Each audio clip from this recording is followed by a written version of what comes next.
Welcome to my channel, or welcome back. For today's video, I'm going to be reading from a magazine article called Today's Parent. So this article says, as an Indigenous woman, I was scared to have my baby in a hospital. They increased the Pitocin and my body responded in a way that made me think that maybe this was like poison for us. This article was by Andrea Landry. At the beginning, it says, editor's note, the following birth story is compelling, raw, and emotional. It does contain some graphic details related to childbirth and delivery room trauma. When I found out I was pregnant, I knew I wanted a home birth. I'm an Anishinaabe woman from Pace Platte First Nation in northwestern Ontario, and now I live on Poundmaker Cree Nation close to North Battleford. In our traditional kinship systems, pregnancy and birth are considered sacred times. Prior to the pregnancy is even considered sacred, as families are to plan, pray, and prepare for the baby years in advance. But because of the impacts of colonialism, many of these teachings have been forgotten. Along with these shifts and changes, Indigenous birthing mothers often experience negative treatment by the medical system. And it's not just small microaggressions or doctors who show up at anti-Indigenous bias. Extensive forced or coerced sterilization of Indigenous women and girls dates back to the 1970s or earlier. The International Justice Resource Center has published reports on more recent cases in the province of Saskatchewan between 2008 and 2012, and some newer research has found it continues to happen today. For me, living on land that colonialism has labeled rural Saskatchewan, I knew that in colonial medical institutions, the sacredness of Indigenous birthing is more often than not neglected, dismissed, and abandoned. I wanted to do my best to override that neglect and follow our traditional birth practices. I envisioned myself revitalizing what I knew my mother never had a chance to practice. I called the Midwife Association of Saskatchewan to ask about opting for a home birth with a midwife. Due to a shortage of midwives in general, the idea of even having one present at a hospital birth was out of the question. You are 181 on the wait list, I was told. They asked me where I was located. Poundmaker Cree Nation, I said. Where's that? They asked. About 40 minutes outside North Battleford. This is the location of the closest hospital to us. A representative from the Midwife Association then told me that it's not recommended to have a home birth that far from a hospital in case anything happens to you or the baby. I quickly thanked them and hung up. As I put my phone down, my whole body felt hot. A rush of rage swept through me. We couldn't get a midwife based on where we lived, and finding a birth support worker who shared our cultural background or even just honored it was next to impossible. It was rage at the reality that we as Indigenous mothers do not have the freedom to birth how we want to on our own homelands, with our own healthcare system. It was the rage toward all of the stories I had heard from the countless women in my life who have had unwarranted hysterectomies recommended by colonial doctors. It was the rage at the reality of how much colonialism has intervened on the quality of our relationship with our own birthing practices. Because we live in an area with high levels of active racism against us, my partner and I knew it was time to discuss all the scenarios that might come up while giving birth in a hospital.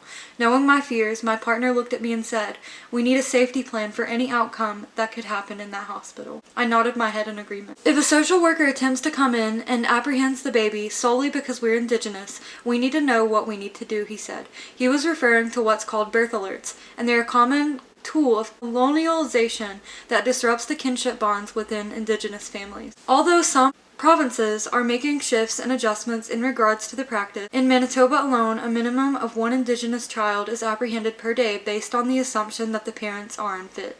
I was so grateful for his support and encouragement and felt confident that we'd be okay if anything was to happen, even without the midwife support I wanted.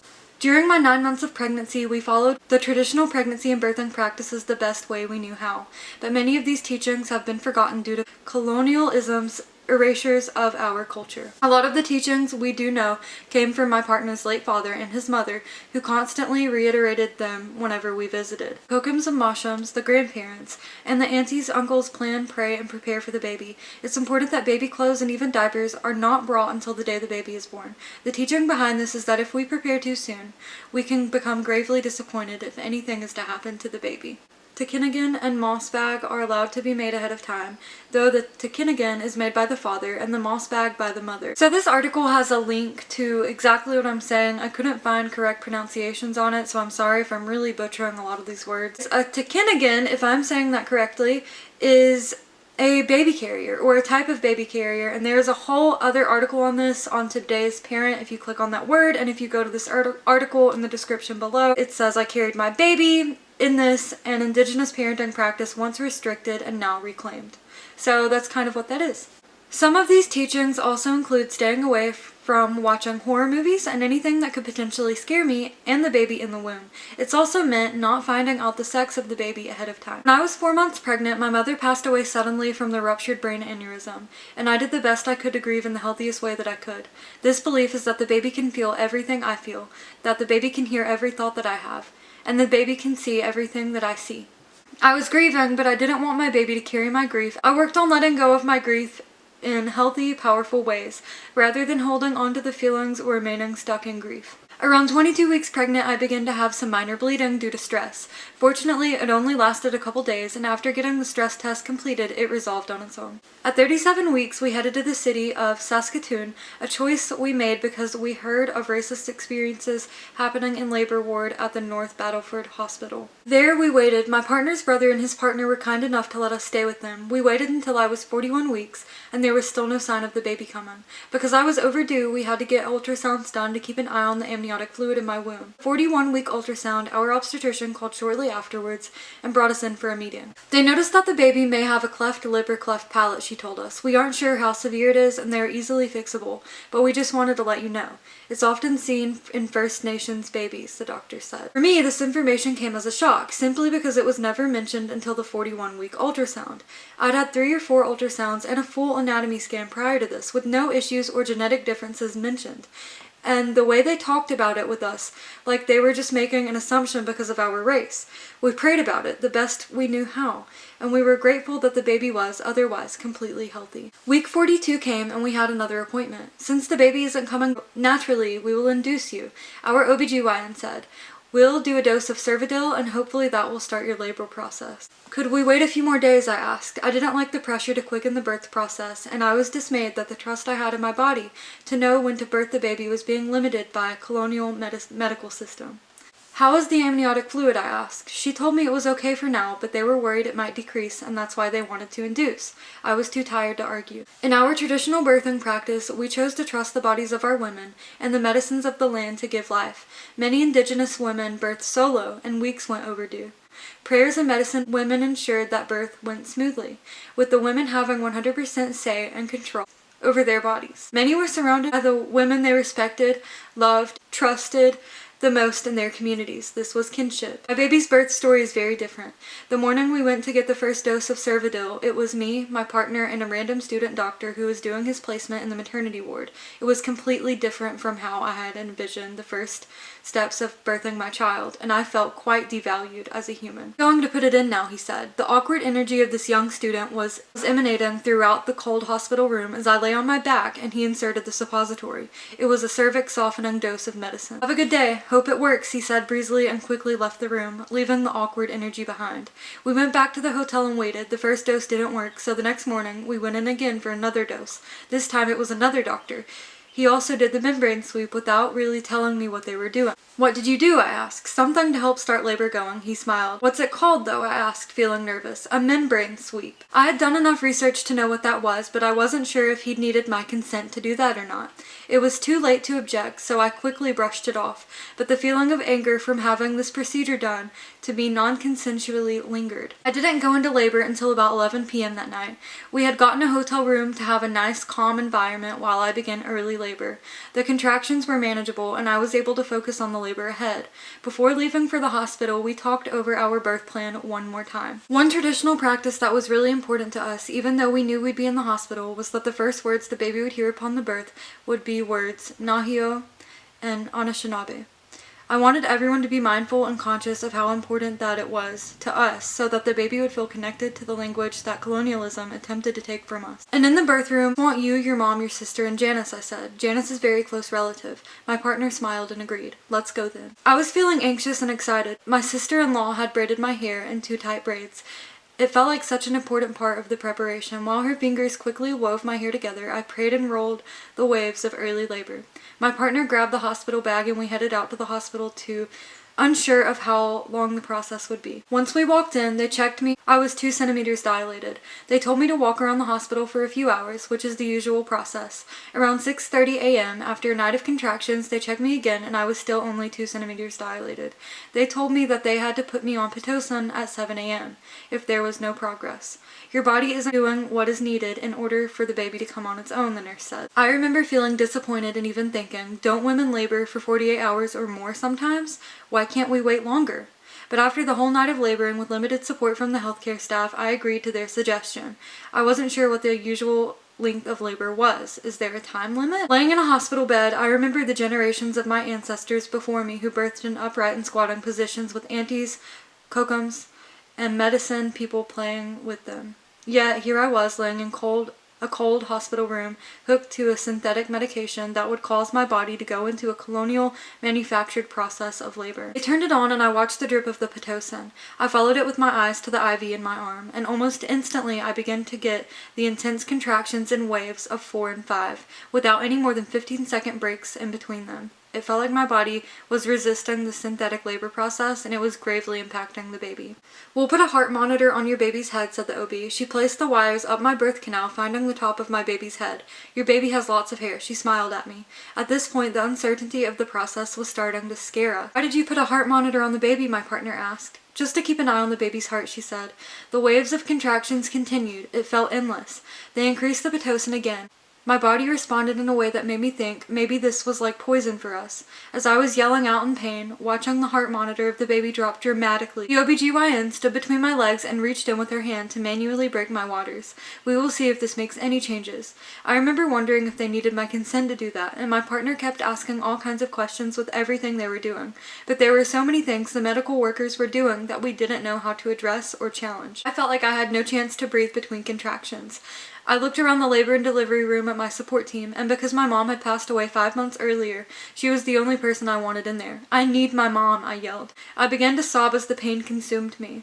Though my cries of agony, heartbreak, and pain, I yelled for the epidural. As the anesthesiologist ejected the epidural into my spine, I only noticed it in the left side of my body, with the right side still feeling full impact of synthetic labor. Let me try again, he stumbled. He injected another needle into my spine. This time it worked. Even though I couldn't feel the contractions as severely as I had before, it was still impacting the baby's heart rate. It continued to drop. We turned down the Pitocin again, and for those moments I felt like I could do it on my own. The doctor quickly checked me again. 7 centimeters. I'll check you in a bit. I relaxed. My baby's heart rate relaxed, and we lay there just a few moments of bliss. But after only 10 minutes of allowing me to relax and follow my body's cues, the OB came back for another cervix check.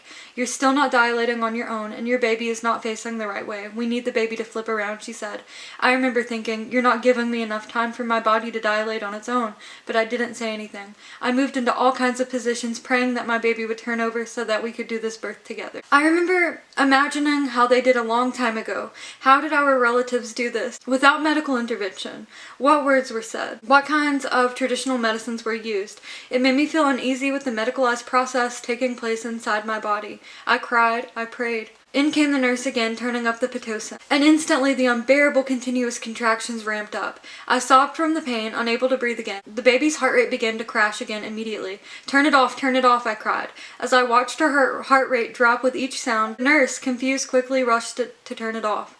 She ran out to talk to the OB again about what was happening. We'll try it one more time, they said. I started to sob. It felt like they were saying my body could not birth naturally, and I felt like these synthetic birth processes I hadn't wanted in the first place were causing harm to my baby. She turned it back on and I couldn't even breathe with all the pain I was terrorizing my uterus. The baby's heart rate was crashing again. She raced to turn off the Pitocin and the OBGYN came back. It was 7 p.m.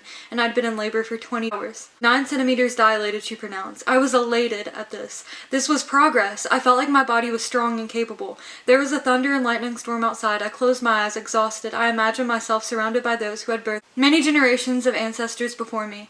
I imagined myself surrounded by their love. I feel like pushing. Can I push? I asked as the urge empowered me, but the doctor just looked at me apologetically. The baby is still not in the right position. We need to get the baby out, she said. There are signs that the baby is passing meconium into the uterus. The stress from labor caused it and it's very dangerous, she explained. We also think you have an infection. You have a fever. I was already shivering. I nodded my head exhausted. "Can you sign these papers for a C-section?" they asked me and my partner. I felt disappointed, but I was eager to keep the baby safe. I remember feeling so exhausted and I needed labor to end. We signed the papers and we were brought into the operating room. I laid on the table and the anesthesiologist hooked me up, numbing my body from the chest down. The table was ice cold and the room was colder. I was surrounded by students because in the middle of it all, I agreed for them to be in the operating room. If I had been asked for permission at the beginning of labor, I would have said no, rather than being asked when my body was in complete crisis mode. They put the curtain down and began to cut me open. I felt my body being jolted on the table. My body was moving side to side as they were using their bodies forcefully to pull the baby out. "This is taking some time. Baby's a little stuck," the surgeon explained. They didn't tell me they were cutting me again, as they made another incision vertically along with a horizontal incision. Then the room began to fill with panic. The baby was still stuck, even after the second cut. It felt like the procedure was taking hours, not minutes. I was surrounded by nurses and doctors in surgical masks, but I couldn't feel anything and I couldn't hear my baby's cries. Then the surgeon yelled, "Someone get another surgeon." Tears were streaming down my face by now. I was praying and looking into my partner's eyes. "It'll be okay, babe," he assured me, as we both had tears in our eyes now. All of the students in the room were still standing there. She asked 3 more times and no one moved. "I'll go." The surgeon ran out into the hall, leaving me on the table, cut wide open. Another surgeon came by, racing back into the room with her. By this point, my body was shaking dramatically and I felt so sick. One surgeon was pulling my baby by her legs out of the incision in my uterus, while the other had their fist up my vagina, pushing her up to get her out of my cervix. My body was jolted all over the table, violently. I was holding my partner's hand during this time, sobbing. He remained strong and I could hear him whispering prayers. I couldn't see what was happening behind the curtain, but I could feel the pressure, and the way that my body was moving all over the table reflected the sheer force of the operation. 5 minutes later, everybody went quiet. They had gotten the baby out and even she was quiet. "Your baby isn't breathing right now, but the NICU is here," our surgeon told me. The baby was out. My partner went with her to the NICU team to the back, and I lay on the table waiting. Then after what felt like eternity, I finally heard her cry and I started sobbing. She was alive. She was here. My partner welcomed our baby in the Nahio language, so that the first real words she heard were words in her mother's tongue. They were sacred words meant to be heard by only her from him at that exact moment of her coming into the world. "You have a beautiful baby girl," the nurse announced once my partner said his prayers, "and they were wrong about the cleft lip or cleft palate," she added. They placed my daughter in my arms, and I had never felt so connected to anyone in my entire life. It was as though all of our ancestors and future generations were with her, and I could see them all looking into her eyes. These bonding moments dissolved all that had happened prior to her birth. She nursed right away. I believe in my soul that if I had been allowed to go into labor naturally on my own schedule, when my body felt time was right, my labor would have progressed at a more manageable pace. We would not have been escalated to an emergency C-section situation. There was so little trust placed on my body. Instead, all the trust went into the medication and the medical processes. I think my body would have fought so hard against the medications and labor-inducing hormones if the labor team had followed my lead and what I know my body was designed to do. Ultimately, the colonial healthcare system decided my birth plan and erased the indigenous birthing practices that were most important to us. Throughout it all, I held on to prayer. And it was prayer that carried generations of mothers before me as they birthed on the same land. That prayer carried me, my daughter, as she made her way into this world. This is what kept us connected and what will always keep us connected to indigenous birthing. And over time, it has dissolved the traumatic experience of giving birth in colonial spaces. Prayer is our form of indigenous medicine. I felt that this story was important to share from this parent's words exactly, and I don't want to give too much commentary on it because I've never had to experience racism like this or systemic racism in a medical setting. Though I have experienced other things like stereotypes, maybe due to my insurance, as well as being a teen mom. That's completely different than what folks experience with systemic racism. With this indigenous family, it was very important for their traditions to be involved in the birth of their child. A lot in this traumatic birth story resonated with me from someone who has had a traumatic birth. The way that Andrea describes the cold room and just how everything felt already decided, and it felt like, to me, as if I was being moved through my birth like cattle. Also, the lack of asking for consent and just doing things without the birther's knowledge, or maybe saying afterward, maybe giving a hint to what they were doing. I experienced that as well. I've made a note, no one should be asked something as serious as students being in the room while they're in labor or during a contraction, but especially when they're already in labor. That should be asked way beforehand, and that happened to me as well, and I had no knowledge of students possibly being in the room prior to my birth. And during labor, you can't really think about making that decision because you're in labor. So that's a terrible time to ask.